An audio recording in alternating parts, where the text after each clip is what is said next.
كنيستي هي المسيح، ندخل إليها فيصير في وسطنا، ثم يتحد بنا، فتصير الكنيسة هي نحن فيه. كنيستي هي أحضان المسيح، وهذا هو سر فرحنا. بسم الله والابن والروح القدس إلى الواحد امين. حلقه جديده من برنامج كنيستي. النهارده الحلقه الحواريه، سعيد ان انا بشوف فيها الدكتور ريمون. اهلا بك. اهلا بيك يا استاذ. معلش بقى قلت استاذنك قبل ما نبدا في اسئله الحلقه الحواريه، ولا قلت كل سنه وقلت طيب. عيد الميلاد وغير عيد الميلاد البرنامج اديله كده 6 سنين. ايوه صحيح، واحنا بنسجل في الحلقه رقم 300 يعني. ايوه فاعتقد كنا في نوفمبر 2017 ابتدينا 40 حلقه تدبير الخلاص، تاريخ العهد القديم وتاريخ التجسد والفداء والقيامه كانت حلقه، وبعد كده تاريخ الكنيسه الحلقه اللي بعدها اللي هو 41 ومن بعدها لحد النهارده 303 حلقه تاريخ الكنيسه كله. بس انا في تاريخ الكنيسه ما بذكرش تاريخ الكنيسه بس، انا بذكر تاريخ الكنيسه وتاريخ مصر وتاريخ العالم كمان الموازي. طبعا مش كل التفاصيل، لكن بتكلم على الاحداث اللي اثرت على الكنيسه ومصر واثرت على الفكر العالم كله. يعني في تغييرات حصلت في العالم من وقت الكنيسه ما ابتدت لحد اما العصر بتاعنا. لكن احنا داخلين هو على القرن ال 12 في تاريخ الكنيسه او ال 13. لكن القضيه الكبيره بتاعتي هو ان العالم يموج دائما بتغيرات قويه جدا، والكنيسه في جوه العالم المتغير والمتصارع والمتحارب والفاسد والشرير والشرس والبريء والنقي زيطه كبيره. انا بقى عندي فضولي بس شويه. احنا اتربينا على ان تاريخ الكنيسه اي نعم تاريخ عظيم وكبير، لكن المراجع اللي احنا بنقرا منها كان تاريخ الكنيسه المتنايح من السياحه يوحنا وإيرس المصري الموسوعه والخريده النفيسه. احيانا الناس اللي هي متعمقه بقى تقرا الخريده النفيسه يعني وتقرا بعض كتب بعد كده متفرقات محدوده يعني. ونادرا اللي بيقرا تاريخ البطاركه سوريس المقفى وبعد منه اللي اضافه يعني ما كانش منتشر. وفي كتاب تاريخ بتاع يوسف اللغه بس يوسف قيصري 3 قرون بس يعني. ده كان كل اللي يعني المتبحرين في التاريخ ده كان مراجع بقى. لا انا قلتك بقى انا اسف هقطعك لان في قضيه مهمه قوي يعني. انا اسف ان انا قطعتك، لكن انا بقول دايما خلي بالك وانت بتقرا التاريخ لازم تعرف مين اللي كاتب. يعني للاسف ابونا منسى يوحنا وإيرس المصري والخريده النفيسه اعتمدوا كلهم على يوسابيوس القيصري في ال3 قرون، وده خطأ شديد جدا. يوسابيوس القيصري معروف توجهاته الأريوسية، والأريوسيين يكرهوا الكنيسة القبطية، يكرهوها تماما، ويحاولوا ان هم يقللوا منها، ويحاولوا ان هم يرفعوا من قيمة كل من هو ضد الكنيسة القبطية. ف يوسابيوس القيصري نفسه كمان بيقول ان هو أخذ أفكاره وكتاباته من مكتبة عملها واحد كاهن مغمور في انطاكيا، مجمع ده كله مؤرخ غريب، أخذ قصاصات ورق وكلام من ده. فإذا مفيش مراجع، مفيش ثبات في الفكر يعني. ده أولا. فهنلاقي مثلا أوريجانوس بيمجده وقسطنطين بيمجده، وبالرغم ان أوريجانوس مهرطق وقسطنطين اضر بالعقيده من بعد نقيا. يعني احنا طبعا احنا واقفين عند قسطنطين عند نقيا. يعني احنا متخيلين ان قسطنطين هو البطل اللي رجع المسيحيه واللي وقف في نقيا. ايوه، ما شفتوش قسطنطين بعد نقيا عمل ايه؟ رجع اريوس، اضطهد البابا اثناسيوس، اضطهد الكنيسه القبطيه، فرض علينا اريوسيين، فرض علينا بطرك اريوسي واحنا رفضنا، ودخلوا بجنود. يعني ده قسطنطين برضه. ده قسطنطين اللي اصلا اتعمد قبل ما يموت بشهر، يعني حضر مجمع نيقيا، هو مش مسيحي وما تناولش، اتناول قبل ما يموت بشهر. فانا عايز اقول بس انه لازم تقرا، وبعدين يجوا بقى يقروا تاريخ الكنيسه القبطيه الرهبنه من بلاديوس الأورجاني، ومن مؤرخين تاني أورجانيين ومشكوك في صحة كلامهم، ويروحوا رايحين بقى لخلقدونيا سيودوريت الأسقف كورش اللي هو خلقدوني أريوس نسطوري، لأن دول مؤرخين ودول اللي منتشرين عند كل الغرب، اللي أي واحد يروح يدرس بقى تاريخ عند الغرب دي المراجع بتاعته اللي بيحطها. فيرجعوا لنا بقى الكتاب والمفكرين واللي درسوا في الغرب متشبعين بأفكار الناس دي، إلا ويقول لك ده موثق تاريخي. لا لا لا لا لا، أنا عندي تاريخ تاني موازي. ده اللي أنا عملته في الحلقات بتاعتنا بقى. وده يعني احنا كنا توقعاتنا في الأول إن الحلقات دي بالكتير نوصل لغايه حلقه رقم 100 ونكون خلصنا التاريخ كله قفلنا الدنيا. قدسك بقى يعني جبت حاجات كتيره. ايه مصادر قدسك يعني؟ اذا كان دول مصادرهم؟ موضوع المصادر ده انا بسمعها كتير، ولما بنزل كتاب يقولوا لي يا ابونا ما تكتب المصادر في ورق. بصوا يا جماعه، انا في بدايه كل مرحله بقول المصادر الكنسيه، بقول مثلا الكنيسه، انا اللي هتلاقوا اللي أرخ المرحله دي من مؤرخين كنسيين موثق فيهم تاريخ البطاركة، وبعدين بقول اللي أرخ المنطقة الحكاية دي أسقف فوة ولا الشماس يؤنس ولا المؤرخ يؤنس. أنا بقول بس بقول جوه الكلام، أوكي. ولما بجيب مؤرخ عربي بقول ده من كتاب كذا، المقريزي أو سواء ابن الأثير أو سواء الكتاب العرب. لكن أنا عندي مكتبة تانية ضخمة جدا، يعني التحضير بتاعي التاريخ من كتب فوق ال 200 كتاب بلغات مختلفة، فوق ال 200 كتاب. يعني أنا مش قادر أحصر يعني، لكن على الأقل المكتبة التاريخية اللي أنا برجع لها مكتوبة، يعني مراجع مكتوبة، سواء وولد ديورانت اللي هو الحضارة أو سواء التاريخ اللوزاكي بقى وتاريخ بلاديوس، ده مكتوب مطبوع يعني.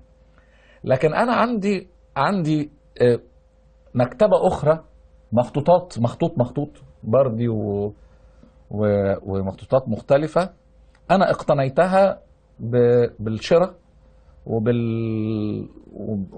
ويعني عن طريق مخطوطات.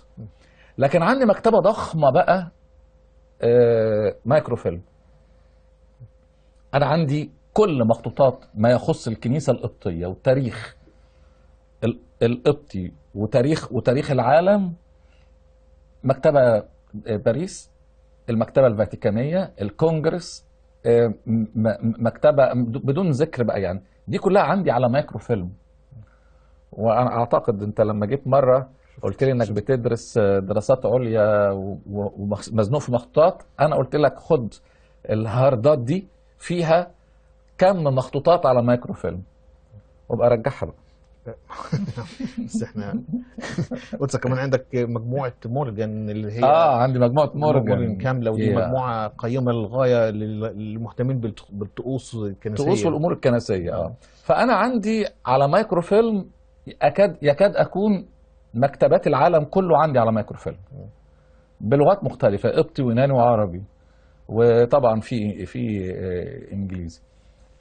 لكن عندي كمان مخطوطات عامة، وعندي زي ما قلت لحضرتك فوق من اللي انا بكتب. فانا لما براجع التاريخ، انا لما بقول تاريخ يا جماعة، انا بقول تاريخ مستنتج.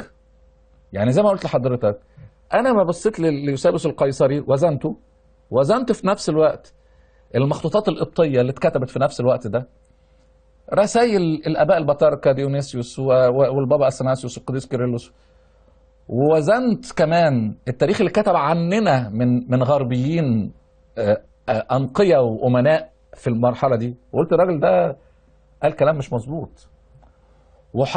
وقلت ايه اللي مش مظبوط بنفس برضه الطريقه عن سيودوريت اسقف كورش، قلت الراجل ده قال كلام مش مظبوط. وجبت بقى انا عندي تاريخ ميخائيل السورياني على ويليام السوري، كل ما كتب بلغات في المنطقه دي يعني.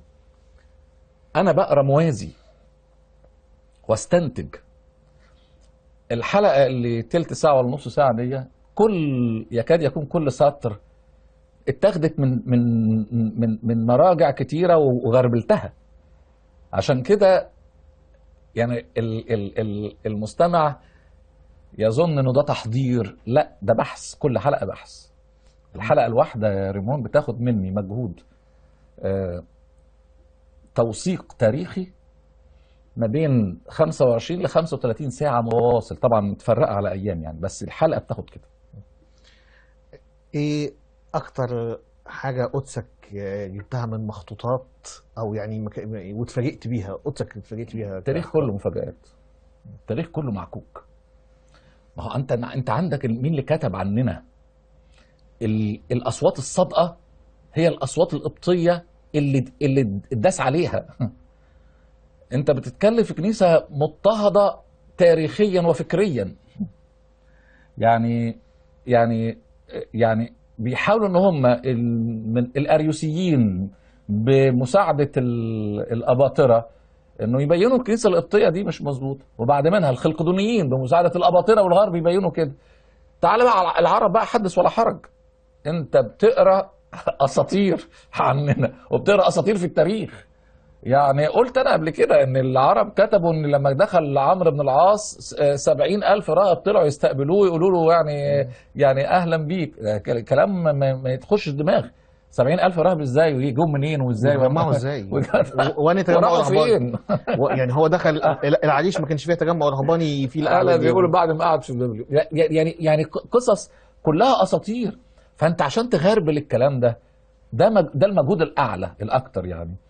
لكن انا قلت انه انا بكتب تاريخ، ومش بس بقول انا بكتب، يعني اللي انا بقوله ده بنزله كتب. لحد النهارده نزل 8 كتب لحد يعني انا بكتب دلوقتي في دخول العرب، بس انا مشغول دلوقتي بكتاب هينزل كمان اسبوعين، هو عن الاصول التاريخيه للهرطقات المعاصره. وده موضوع مهم جدا جدا. يعني متخيل ان الامور اللي بنتخيل انها بسيطه ووليده ناس عاديه، لا ورا منهم تاريخ طويل قوي، وورا منهم مؤسسات بتحاول انها تفرض افكار وتاريخ يعني. تعيش وتعلم يا استاذ. تعيش اشكرك. نرجع بقى للحلقات اللي قدسك في نهايه الفاطميين في مصر. ايه ابرز المظاهر اللي كانت تشير ان الدوله الفاطميه بتلفظ انفاسها الاخيره؟ وازاي اثرت المظاهر دي، كان مجاعات ولا ازمات اقتصاديه، على الكنيسه نفسها؟ بص، هو من بعد المعز لدين الله الفاطمي، وابتدت الخلل يبان عند الفاطميين. الفاطميين كان عندهم سمات معينه. اولا هم يميلوا اكثر الامور الاجتماعيه، يعني حتى الطريقه اللي تعاملوا بيها مع الاقباط، سيبك طبعا من الحاكم بامر الله ده كان مجنون لوحده يعني كده، لكن عامه كان عندهم انفتاح ناحيه الفرح الاجتماعي. يعني الاقباط عايزين يحتفلوا في الشوارع، وماله يحتفلوا في الشوارع. عايزين تعملوا الغطاس على وماله اعملوه غطاس، وينزلوا هم معانا كمان، والخليفه ينزل ويانا، ويوزعوا في اكل وشرب ويفرحوا يعني. فاحنا شعرنا ان مفيش اضطهاد، ما في ناس متسامحه. لا، هم ما كانوش متسامحين، هم كانوا عايزين يعملوا جو اجتماعي حلو يعني. لكن المشكله الكبيره ان هم اداريا كانوا ضعاف. يعني الشده المستنصريه فشل. وهو الراجل نفسه بقى بيجوع وقاعد على حصيره، وواحده ست يا عيني بتاكله، بتديله رغيفين كل يوم، هو اللي معاه حاجه منتهى البؤس والشقاء يعني. تقول لي ما يمكن مش غلطته. اقول لك لا، هو لما جاب بدر الدين الجمالي بقى الارمني، الراجل الاداري الجيد، في ظرف 6 شهور المجاعه انتهت، وابتدت مصر تعلى كمان. مصر فيها خير كتير جدا. مشكله مصر مشكله اداره على كل المستويات على فكره. يعني مشكله مصر اداره الانتاج القومي، اداره الغنى بتاعها. لكن هم ما كانش عندهم ده. بجانب طبعا كان عندهم رفاهيه غير عاديه. يعني تخيل ان بعد كل الازمات دي كلها، لما صلاح الدين دخل القصر بتاع العاضد، لقاه مليان ذهب وياقوت واحجار كريمه وفضه وذهب، وزعها على الامراء وبعت بره وبعت. ده انا قلتها لما دخل مندوبين الفرنجه مع شاور للخليفه العاضد، انزعجوا جدا. هيو ده لما دخل قال ايه ده، ايه البذخ ده؟ قال ان الستاير مرصعه بجواهر وهو قاعد على عرش ذهب. ده كان وقتها ايه بقى؟ وقتها حروب، كم حروب وبهدله سودة بقالهم سنين طويله، ومع هذا هم عايشين في رفاهيه.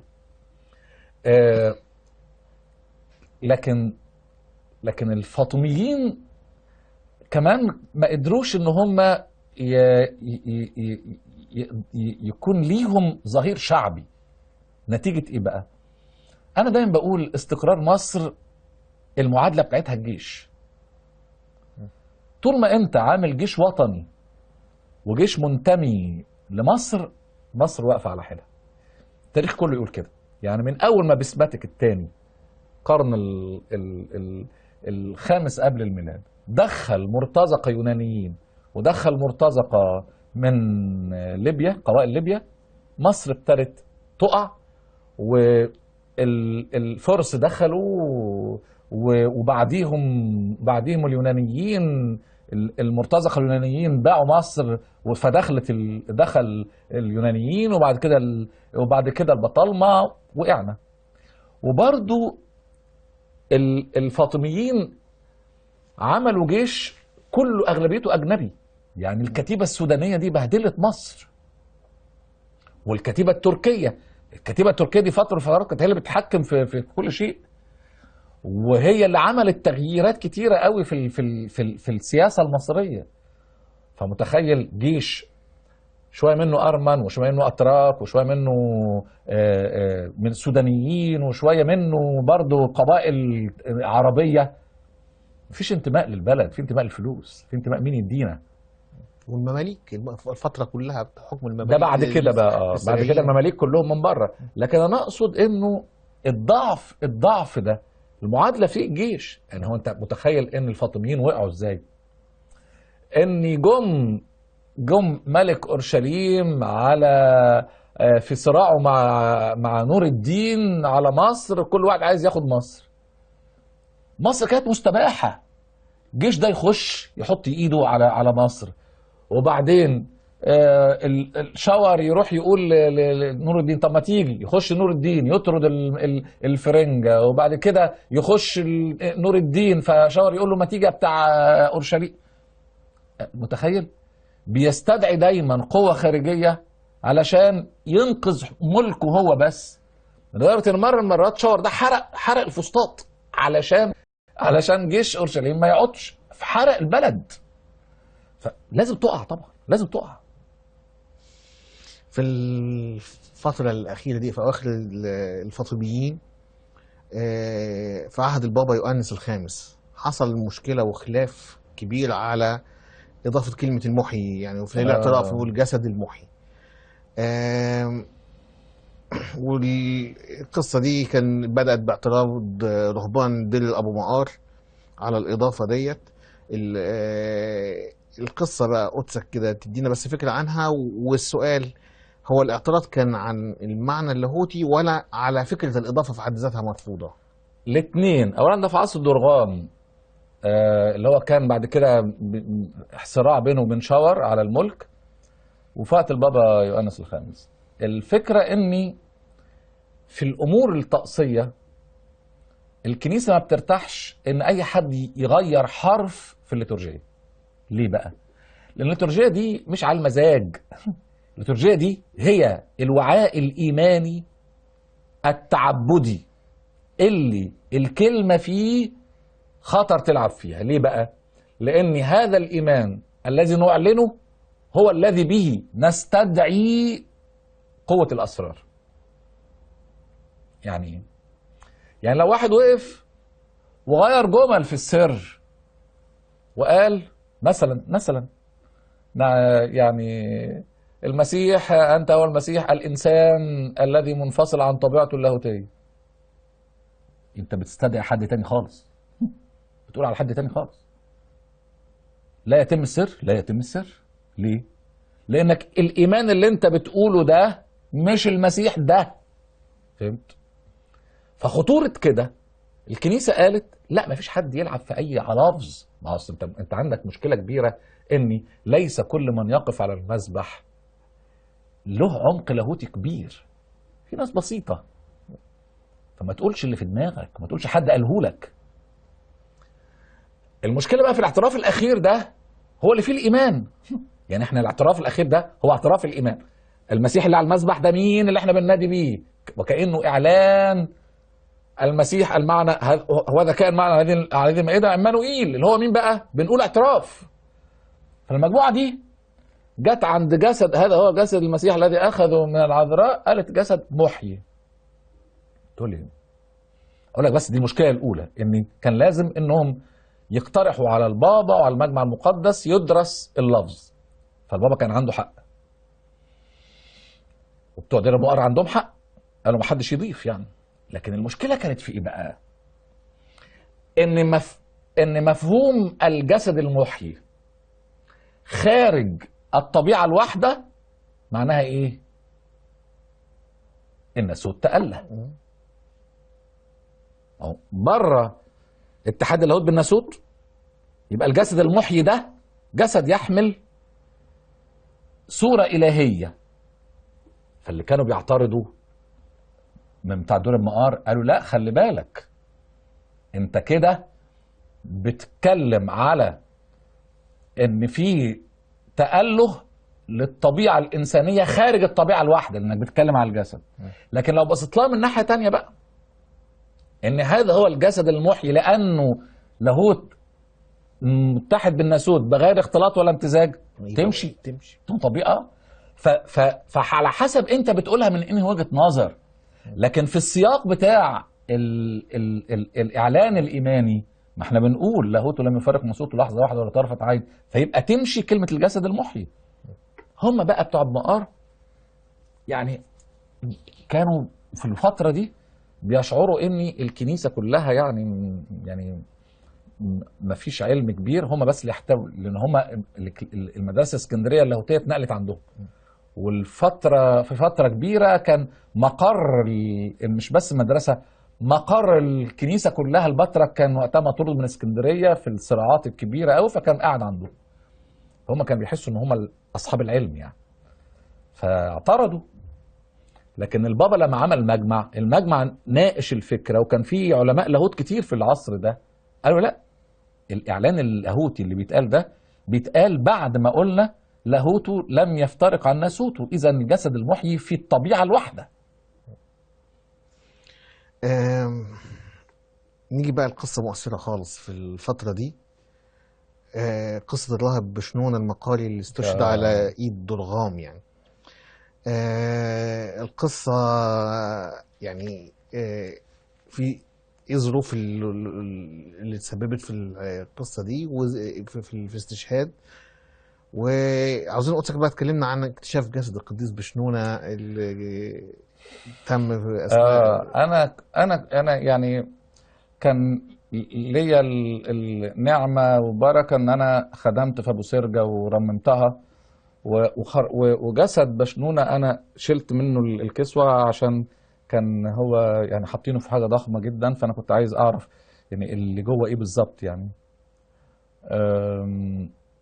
وطبعا استاذنا وصديقي اللي انا بعتز بيه الدكتور الكبير عادل فريد كان هو المحور الكبير في اكتشاف الجسد، فهو حكى لي بنفسه يعني. اولا القصه ببساطه، ده راهب من دير ابو مقار بسيط جدا. دير ابو مقار دي فتره درغام اللي الدنيا كان فيها مقلوبه ومحدش فاهم حاجه، وكان زي ما قلت لحضرتك مستقدم جنود مرتزقه مش ما يعرفوش مصر كويس. المصري سواء مسلم او مسيحي مختلف كتير قوي عن اللي بيجي من بره وخلفيته الثقافيه مش مصريه، ما عندوش حضاره. فهم ما عندهمش حضاره، شايفين راهب لابس صليب داخل نزل السوق بيبيع شغل ايد الرهبان ويشتري فلوس يشتري بيها احتياجات رهبان، راجل بسيط. بتحصل كل اسبوع رهبان من اديوره بتنزل، لان ده سوق كان في فم الخليج. فشافوه النعره بتاعتهم، جابوه احساس انهم اعلى وان هو اقل. يعترف بقى المسيح فقال المسيح ابن الله، المسيح الهي. المسيح الهك؟ ما تقولش مسيح الهك. قتلوه بالسكاكين، قعدوا ضربوه، بعد كده ولعوا فيه. كان وقتها يوم عيد دخول السيد المسيح مصر 24 بشمس، وكان البابا في ابو سرجه كالعاده كان يصلي البابا عيد دخول المسيح مصر في ابو سرجه. فقالوا له في راهب فم الخليج دي جنب ابو سرجه على طول يعني، في راهب استشهد. فكان جرت العاده ان في الفتره دي الشهداء يدفنوا جوه الكنيسه عشان يفرقوا بين المسيح اللي مات عادي ومن الشهيد. فراحوا حفروا تحت الانبل وحطوا جسد وحطوا وثيقه واتنسى. بقى في الكتب التاريخ يتقال ان في راهب اسمه بشنونه حصل كذا كذا كذا كذا، اللي هو فين، واتدفن في ابو سرج. لكن هو فين ما فيش حد عارف بالظبط يعني، ما كانش حد عارف انه اتدفن تحت الانبل. لحد اما وقتها ابونا الله ينح نفسه ابونا غبريال كان راعي الكنيسه. وكان وقتها الكنيسه بعد زلزال 82، فكانت الكنيسه اتصدعت واتهزت الكنيسه. والكنيسه 92 فالكنيسه كانت ابتدت تاخد مش فاكر في الفتره دي ولا قبلها، لكن الكنيسه من قبلها كانت فيها مشاكل هندسيه. انا لما جيت ارممها جبت جهاز اشعه تحت حمراء علشان يشوف لي الاساسات مستقره ازاي وكلام من ده. فقالوا لي ان الكنيسه مايله كده، وقعدت ادرس واشوف واعمل ده، وانا والدكتور عادل فريد لحد ما اكتشفنا ان الكنيسه في القرن ال14 انا اكتشفتها وقلتها للدكتور فريد، في حيطه اتهدت اللي كانت سانده من المغاره لحد السقف، وقعت. كانوا بيفتحوا باب للمغاره جديد، المغاره كان باب واحد بس، عايزين يفتحوا باب تاني، وقعت الحيطه. فالكنيسه بقت انشائيا مايله كده، فاي حركه بقت ضعيفه، فالانبل اتحرك وقع. فابونا غبريال كلم الدكتور عادل فريد قال له تعالى الانبل وقع ابتدي يوزنه. فهو عشان يحط الانبل ده اللي هو الجزء اللي في الكنيسه اللي كان بيقف فيه ابونا يوعظ، بس عالي شويه عشان ما كانش فيه ميكروفونات. فعلشان يعملوا لازم يعملوا اساسات. الاعمده نفسها وقعت، اعمده رخام. فهو بيحكي لي الدكتور عادل فريد ربنا يديله الصحه يعني، قال لي بحفر لقيت جسد قديس ومعاه وثيقه، فبنبص عليه قديس بشنود. فنقلناه وحطيناه ابتدينا ننشر سيرته، وبقى معجزات كبيره يعني. فده جسده يعني. احنا كنيستنا مليانه بركه كتيره يعني. احنا الوقت يداهمنا يعني، وفي الحلقه المميزه دي 8 سنين تسجيل البرنامج. 6 2017 ل 5 من اخر 14 8 سنين؟ 8 سنين انا فاكرهم 6 من اواخر 2017 لاواخر الى لغايه يعني 26 26 صح 8 سنين 8 سنين. والحلقه رقم 300 قدسك بقى تحب تختم لنا الحلقه دي ازاي؟ انا عايز اقول لكل الناس ارجوكم لابد انكم انتوا تفتخروا بتاريخ كنيستكم. كنيستنا القبطيه كنيسه راسخه تقيله عميقه، جذورها قويه وراسها في السماء. الثمار بتاعتها اباء بطاركه واساقفه واباء رهبان واباء علمانيين وقديسين وشهداء. كنيسه تفتخر بيها. اوعى تخرج براها، واوعى تقرا لحد من بره الكنيسه عنده توجهات معينه.